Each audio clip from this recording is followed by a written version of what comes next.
आउ अल्प दिन पर आसी जाऊँ आमर रज आपण मैंने तो भाभी थे केते प्रकार पिठा बनइबे बोली रजरे बट आज जो मु पिठार रेसिपी आपण मानक शेयर करने चाहूँगी आपण लिस्ट रे डेफिनेटली ऐड करूँ कहीं यहाँ बहुत टेस्टी और बहुत कम टाइम रे बनिकी रेडी हो जाए माने फर्स्ट टाइम भी जो मैंने ट्राई करेंगे ना बढ़िया कि बनिकी रेडी हो। So hello everyone welcome to Bulbul soda kitchen. तो चलते स्टार्ट करवा आज रेसिपी। तो आज आम बनइबा आंबरे काकेरा माने आंब फ्लेवर रे काकेरा बनइबो जोटा बहुत ही टेस्टी लगिबो। तो मुझे सुजी नहीं जाइली आउ मिठा पाचिला आंब नहीं जाइली 3टा आउ गोटे नड़िया को कोरिकी रखी देइथिले किछि छेना नहीं जाइली। तो चलते फास्ट आम पूरा बनई देबा। सेते में पैन में गोटे चम्मच घी नहीं जाइली घी टिके गरम हो गला परे से नड़िया कोरा को दे देइथिली। देन मीडियम फ्लेम रे नड़िया कोरा को 3 मिनिट पाखापाखि भाजी सारा परे मुझे किछि छेना रखी छेना को मध्य सहित ऐड कर देइथिले। आपण चाहिले छेना स्किप भी करि परिबे। देन अल्प टिके नाकु चीनी माने 4-5 चम्मच चीनी तापर गोटे चम्मच पाखापाखि नहीं जाइए मुझे गोलमरीच गुंड देन हाफ चम्मच पाखापाखि गुजराती गुंड देकी सबू गुड़िक भल भाव आग मिक्स करदे माने छेना को नड़िया सहित आग भल भाव मिक्स करदे। मिक्स कला परे ताकू आउ 2-3 मिनिट भल भाव भाजी नवा। भाजी सारा पर ये देखो पूरा आमर परफेक्टली रेडी हो गलानी। मुझे कंसिस्टेंसी देखो यही ही आम पूराटा रहिबो। तो पूरा को आम कौन करबा ना ठंडा हवा को दबा।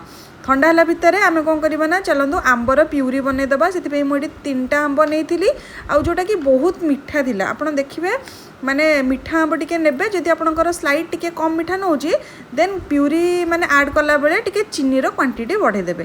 तो ये मु नेइची 3टा आंब को बढ़िया भाव में नाइफ रो हेल्प रे हो कि स्पून रो हेल्प रे हो सबुटिक फास्ट कौन करबा ना आम आंब गुड़िक एमती काढ़ी नबा माने आंबर पल्प गुड़िक आम एमती काढ़ी नबा।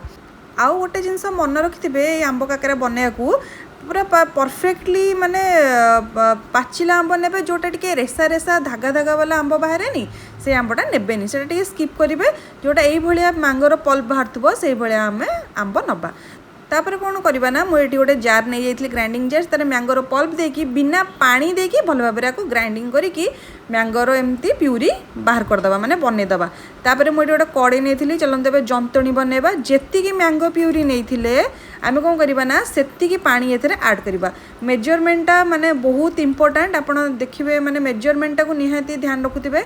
ऐड कर सारा पर पानी गोटे चम्मच दे देती मो पान मधुरी हाफ चम्मच पाखापाखि गुजराती गुंड गोटे चम्मच घी आ स्वाद अनुसार चीनी चीनी आपड़ आंबर मिठास को देखिए कम बेसी करेंगे और स्लाइड लुण देखिए आगे भल भाव में सबुड़ मिसईदेवा।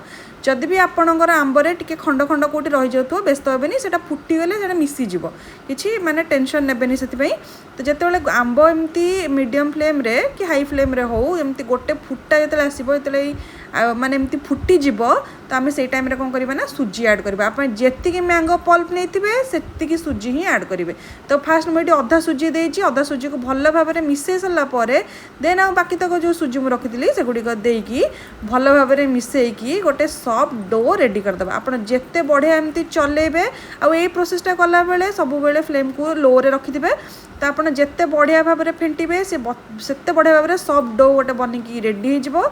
तो सुजी तो बहुत जल्दी पानी टाणे। तो आप यही प्रोसेस कला बेले लो फ्लेम रखिथे।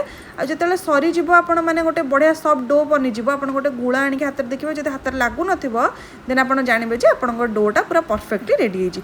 देन ताको कौन करवा घोड़े 10 मिनिट पाखापाखि छाड़ीदेवा फ्लेम को ऑफ करके। ये गोटे थाली में मुझे अल्प टे तेल मारिकी से जो आम डो बनई कौन करवा टी स्प्रेड करदे। स्प्रेड करने द्वारा कौन हम कि ठंडा भी होपर आमको चकटिया को भी सुविधा हम।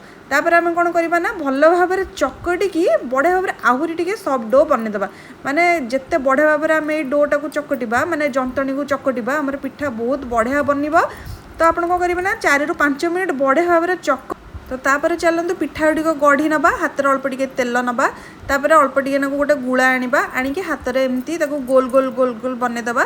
तापर हाथ में प्रेस करिकी बुढ़ा आंगुठी रे साइड साइड प्रेस करिकी एमती गोटे कटोरी शेप रो ताको देदेबा। जेमती आम नॉर्मली मंडा पिठा बनइले मतलब बनाऊ थाए सेमती बनइबा। तो आम कौन करवा देकी ता भितर छेनार नड़ियार जो पूर बनई पूर देकी ताको हाथ में 4पट साइड रु एमती क्लोज करदेबा। क्लोज कर सारा पर सील कर सारा पर एमती मंडा पिठा सेप आग बनईदेवा। से मंडा पिठा जो बनीज धीरे किना हाथ में प्रेस करिकी एमती काकेरार सेप देदेबा। प्रेस करदेबा धीरे किना जेमती कि एमती काकेरार सेप ये भाया बनिकी रेडी हो। बेसी टे माने कष्ट लगे बहुत इजिली हो जाए। आपड़ जदि फास्ट टाइम ट्राई कर गोटे 2टा टी एपट सपट हम बट तापर आपणकर भी ये भाया परफेक्टली बनिकी रेडी हो। तो ये मुझे कौन करी ना सब काकरा गुड़िक रेडी कर देती माने गढ़ी रेडी कर देती। तो चलते एवं कौन करवा ना छाणी नवा। तो छाणीबा पूर्व चलते आम टे देखीदे तेल आम परफेक्टली गरम अच्छी ना नहीं। तो मुझे अल्प टे गुड़ा पकई जोटा कि बढ़िया भाव में उपरକୁ उठीगला सागे सागे देन जानवे जे आपंकर तेल परफेक्टली गरम अच्छी।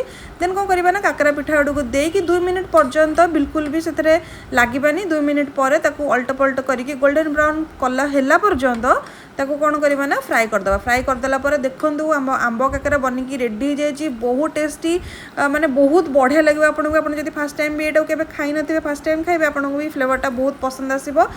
आउ ए रजरे आपण मानकर जदि सिंपल काकरा बनैयार प्लान थिला ना आपण सिंपल काकरा को छाड़ी के मैंगो फ्लेवर्ड काकरा बनातु बहुत बढ़िया लगिबो। आउ जदि आज मैंगो फ्लेवर्ड काकरार रेसिपी आपण मानक भल लगी थाए देन लाइक शेयर और सब्सक्राइब डेफिनेटली करदेवे। जदि आपण वीडियो को फेसबुक रे देखुचन देन फॉलो करदेवे और जदि यूट्यूब रे देखुचन तो सब्सक्राइब डेफिनेटली करदेवे।